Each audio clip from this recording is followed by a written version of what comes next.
Come on, Soda Pop, let's go. Item 41 is a second reading. An ordinance of the City of Sioux Falls, South Dakota rezoning property at 3801 West Technology Drive from the I-1 Light Industrial District to the RA3 Apartment Residential High Density District. Petition number 3106, 2015, and amending the official zoning map of the City of Sioux Falls. Planning Commission recommends approval. Diane? The applicant for this rezone is Erica Beck with Lloyd Companies. Location is 3801 West Technology Circle. This is west of the Louise transfer station. It's approximately 1.4 acres, and the purpose is to construct a 39-unit apartment building.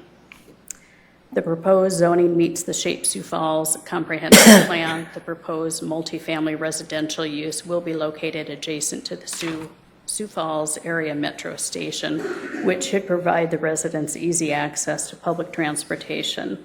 The parcel is a quarter mile away from the 49th and Louise employment node and 57th and Louise employment node, while still within walking distance of the Empire Mall. If the rezoning is approved, the applicant can construct apartment buildings of unlimited size. If the rezoning is denied, the parcel can be developed for office, retail, or light industrial uses. I can answer any questions you might have. Diane, thank you. Folks, this is second reading. You do have the opportunity to engage the council on this. Would anybody like to do that? Welcome. Hi, Heath Koyman, Sioux Falls. Yes, you have a challenge in a growing city and changing characteristics. And I'm a huge advocate for development. My family's been involved in development for decades, and we all know you can't fight City Hall, and I've seen that in many development projects. But have any of you visited this site personally? Mm-hmm. Good, that's great. Did you see any other four-story apartment buildings? Heath, it's not an opportunity to ask questions of the council, all right. Just give your testimony, so you're doing a great job. My observation is that I don't see any other four-story apartment buildings, and this proposed four-story apartment building on a cul-de-sac with single access and 39 units. The city buses already create enough congestion around that area of 53rd, Technology Drive, and Technopolis. There's also a bathroom issue, if you didn't know, with the bus station. There isn't one at the bus station. And the neighbor directly adjacent to the north has issues with people walking up to his building asking to use a public bathroom that doesn't exist. So we're concerned. We have Burger King, a single-story office building directly to the south, an architect building directly to the north, single-story, a CPA office to the west that are all single-story. We're not sure that we have the infrastructure to handle this. All the congestion, the cul-de-sac, one way in, one way out, again, 39 units with single access. No traffic light at 53rd and Louise, and that's an icy hazard in the spring and the fall. There's a significant change in elevation as you get off of 53rd onto Louise Avenue. It's just not a good fit for the neighborhood, and it's 4 stories tall. High density, single access, 39 units. Our covenants and restrictions that, when we bought the building in 1992, allowed for permissive uses. I can read them all, A through P, none of which say anything about residents. Single family, multifamily, none of them are in here. They're all matter of public record, they're all recorded. When it comes to spot zoning, I didn't see anything on the City Council's or City of Sioux Falls website that talked about it, so I went to Black's Law Dictionary, which defines spot zoning as a variation in zoning where a piece of land is zoned differently than that surrounding it. So let's talk about its purpose or its neighbors. It doesn't fit the purpose, it doesn't fit with its neighbors. Shape Places had this right. They changed it to light industrial. What's being proposed is to go to high-density residential, or what is referred to as RA3. Let's not change what it is. It's right the way it is. There are other uses for this property. very good uses for this property. In fact, less than a year ago, we tried to buy it, but it wasn't for sale. So I don't think it's been given the proper time to market either.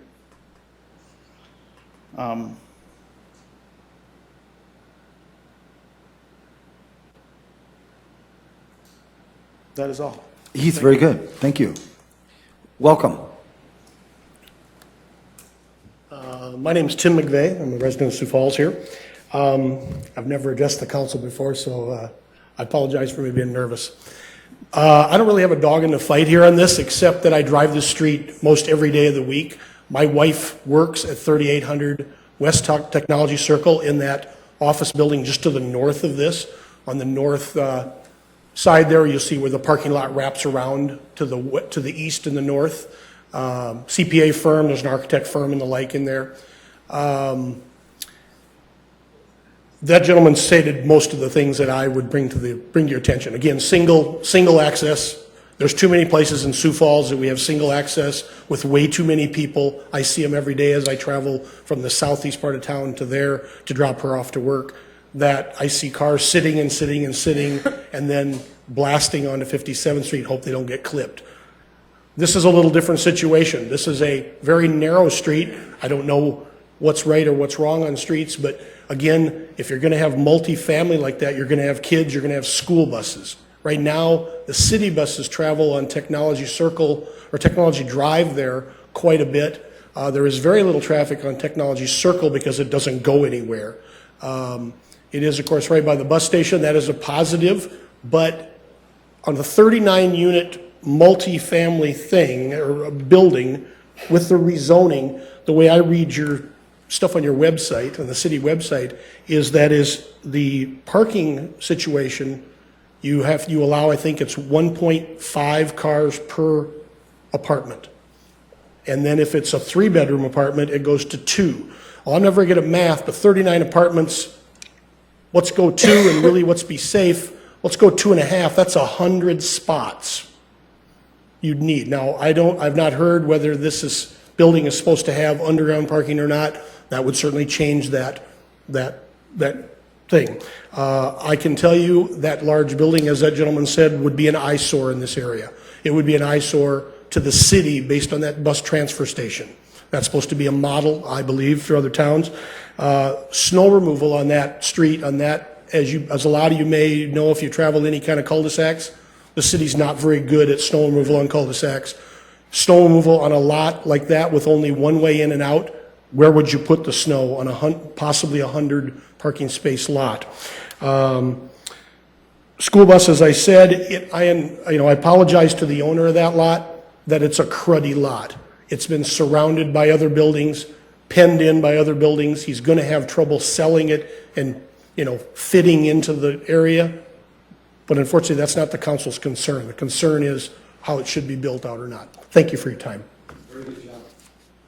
Very good job, sir. Welcome. Got to raise these up a little bit. Good evening.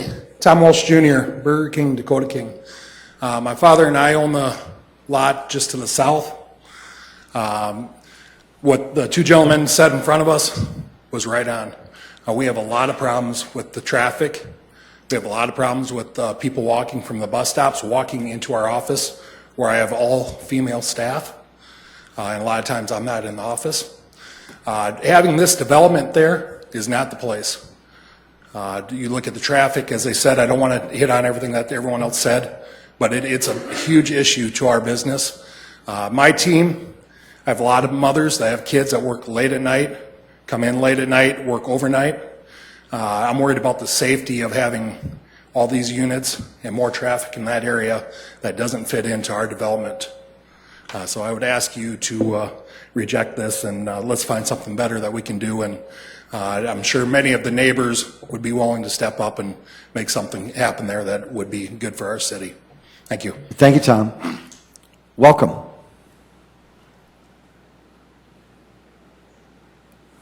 Mayor, Council, Bruce Eide with Vernite Motor Cars.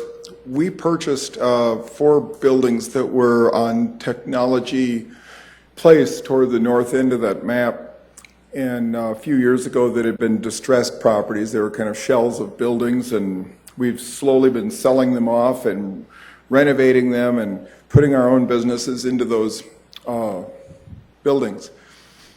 I heard about this for the very first time this morning when a gentleman called me with concern.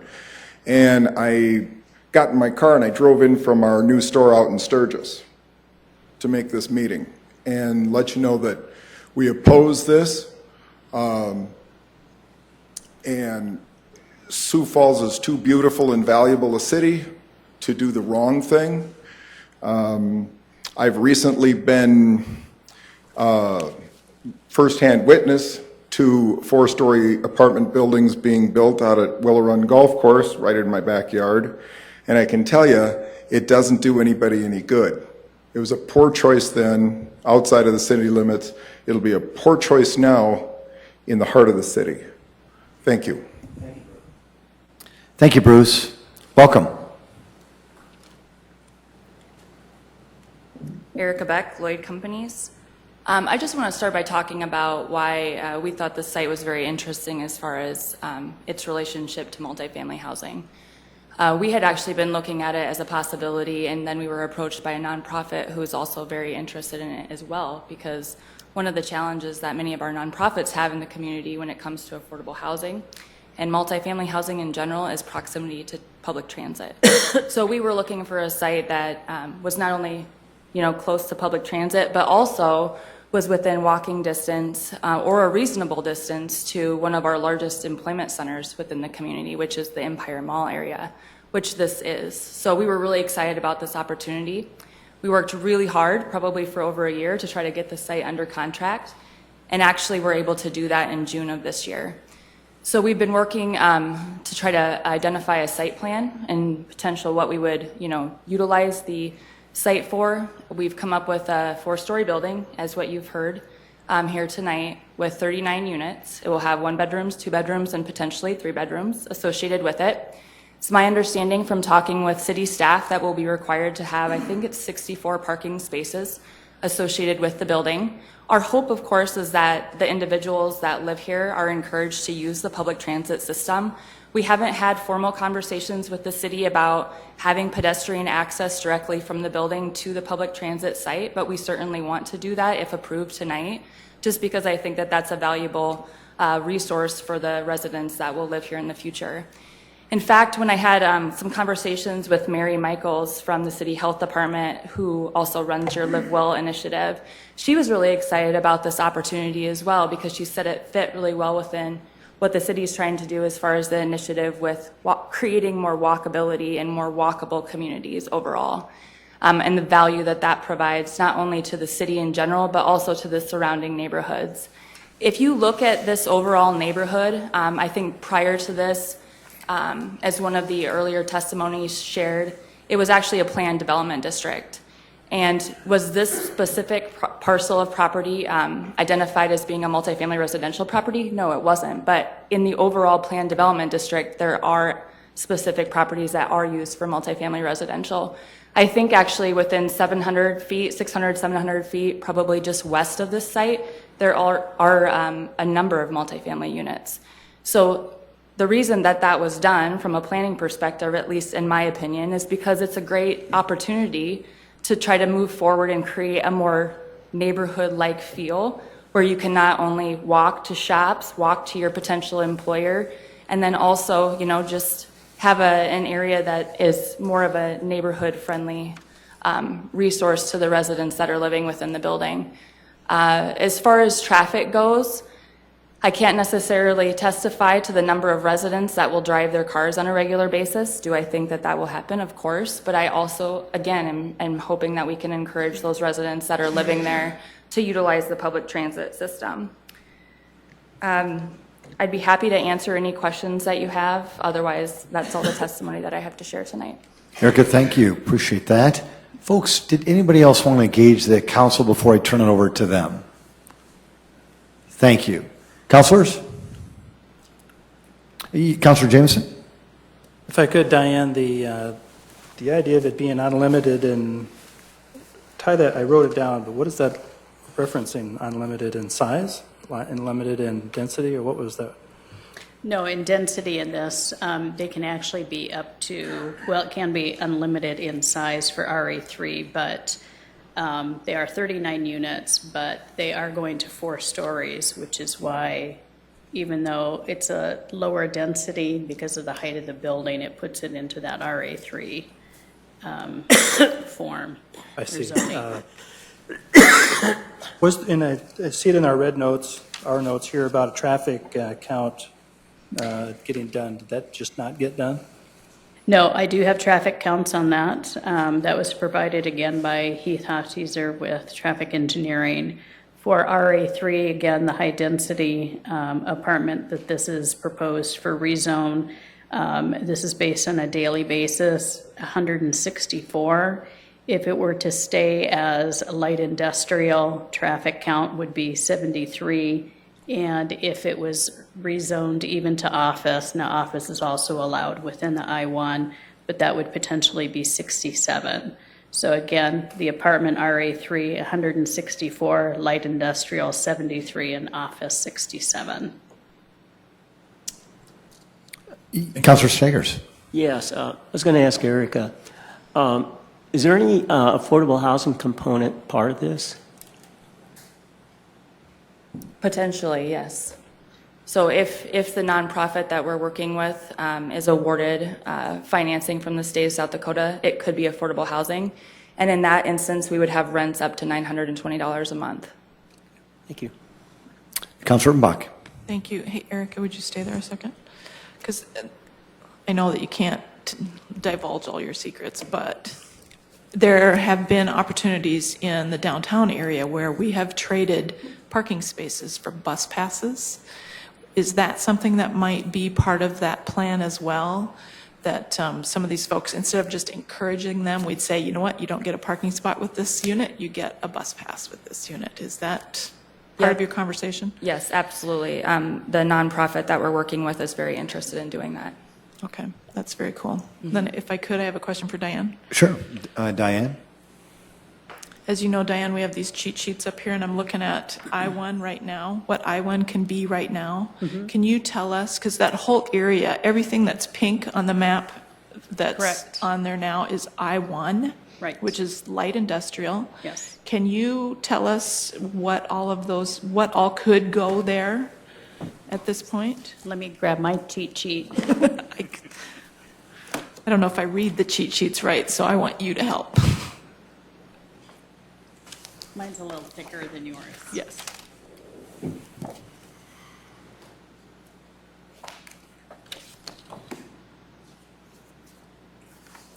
The form in this case for light industrial is a WM1, and that's warehouse and manufacturing for light. So what is permitted is light manufacturing process and assembly, light warehouse and freight movement. Permitted special is a crematory so long as such use is placed 300 feet away from single-family detached dwellings and attached dwellings and multiple family dwelling units. And there are other allowable uses, right? The other allowable uses in terms of the forms that you can use here, utilities, there's a BCF1 and BCF2 and BCF3, and those are business community facilities based on size increases, and then also an RE3 form, which is retail. That could have housing on the second, or above the first level, RE. The RE3. RE3 allows housing above the first level. So technically, we wouldn't have to change the zoning. The Lloyd companies would have to change their plan, but technically, we wouldn't have to change the zoning, and there could be multifamily housing there. There could be in Under that this case. current zoning. Okay, that was just my clarification. Thank you. Councilor Erickson. Thank you. Dan, was there a neighborhood meeting? And was that not required? I think or- the applicant can probably answer that. Thank you. Erica, was there a neighborhood meeting? Thank you. Yes. There was. We had 4 attendees. I think several of them are in the audience and also testified tonight. Okay, thank you. The one comment I guess I want to share is it's been a tough night, I guess. Gosh, I just don't know what I struggle with this one is it doesn't really necessarily fit the neighborhood. But what I'm curious is the people that spoke against it, I'm wondering what would they be okay with there? If they were townhomes, would that be sufficient? Is it just the 3-level 39 units? What if it was 20 units? What if, I guess I didn't hear any other options coming back. I struggle with what else would be acceptable if it were an actual residential living area. I do like how close it is to the bus station. I think that offers a great benefit to people living there. And it probably isn't the most desirable lot, but is this the best fit? I'm just not sure about. Councilor Karski. Thank you. First of all, I'm going to make a motion to approve. Thank you. Second, Erpenbach. There's been a motion to approve this item. It has been seconded. We'll continue the discussion. Councilor Karski. When I first looked at this, and you look at the neighborhood west of Louise Avenue, that's pretty much an office complex, and I look at this and I wonder why would we want to build an apartment unit in the middle of an office complex? All the apartments are on the east side of Louise, not just a block away. And then I heard the arguments, and there are good arguments from some of the people that live or work in that area. But if this was being rezoned to an office building that could be a 3-story office building, I don't think we'd have any less traffic in the neighborhood. In fact, we'd probably have more. It is convenient to the bus stop. The property owner has his rights for development. At first I was struggling thinking, yeah, maybe not, but now I'm going to vote to approve and encourage you to do the same. A roll call vote, please. Oh, I think Councilor Kiley and even myself had further comments or questions. And I'll start if you want. Councilor Jamison. So as I heard from one of the neighbors talk about covenants and conditions that they have, that means that the land did have conditions put on it when the owner has it and is trying to develop it. They put their own conditions on it in that neighborhood so that they could control it. That's a separate issue from us. If we approve this, they've got to fight that on their own legally. But for me, I think that lot has a huge, tremendous desirability with its exposure to Louise Avenue. Even though it's right past the bus station, its height and everything allows great exposure. And then you add on top of that what could be a 4-story building, it absolutely does not fit the landscape in the area. And the density is intense. You add in the other businesses that use this one cul-de-sac, you're way over what we would normally allow or want or recommend with that type of use. So I actually encourage you to deny this unless someday they could come back with a single-story option. And then I think it might fit. But with a 4-story option, it just doesn't. Councilor Kiley. Thank you. I was just going to say that I do agree with much of what Councilor Karski had mentioned earlier. I mean, for instance, RE3 and BC F3 would allow currently allows 25,000 square feet parking lot, general retail, office, places of worship, which to me, especially a place of worship, for instance, I mean, there you're going to have concentrated times when traffic is coming and going because the service is scheduled, where apartment complex is going to be scattered throughout the day as people are coming in and leaving. So I guess I don't see that big a difference from what they're proposing to how it's currently zoned, and I would encourage passing. A roll call vote, please. Councilmember Staggers? Yes. Anderson? No. Erickson? No. Erpenbach? Yes. Jamison? No. Karski? Yes. Kiley? Yes. That has passed 4-3. Item 42. Item 42 is a second reading. An ordinance of the City of Sioux Falls, South Dakota, rezoning property at the northwest corner of West 22nd Street and South T. Ellis Road from the AG Agricultural District to the RS Single Family Residential Suburban RD1 Twin Home Duplex Residential, Suburban RD2 Town Home Residential, Suburban and O Office Districts, petition number 3107, 2015, and amending the official zoning map of the City of Sioux Falls.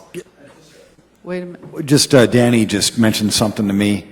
Danny, I don't know that answer. You're going to have to answer that for us. So would you mind repeating what you just asked me? Well, I think we need 5 affirmative votes to pass an ordinance. I think I heard you say that there was only 4 in the affirmative. Yes. So that doesn't pass. We need 5 to pass an ordinance.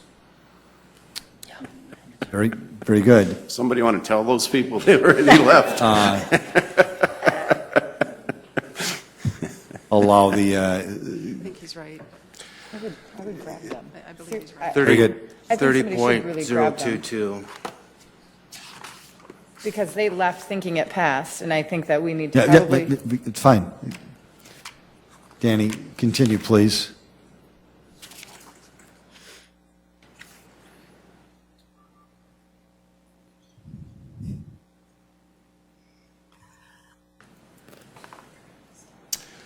That's right. Thank you. Pass an ordinance with 5 affirmative votes from council. Thank you. My apologies, Danny, thank you so much. That has failed 4-3 because we did not have 5 affirmative votes. Item number 42. Come on, Soda Pop, let's go. Come on, let's go. Come on.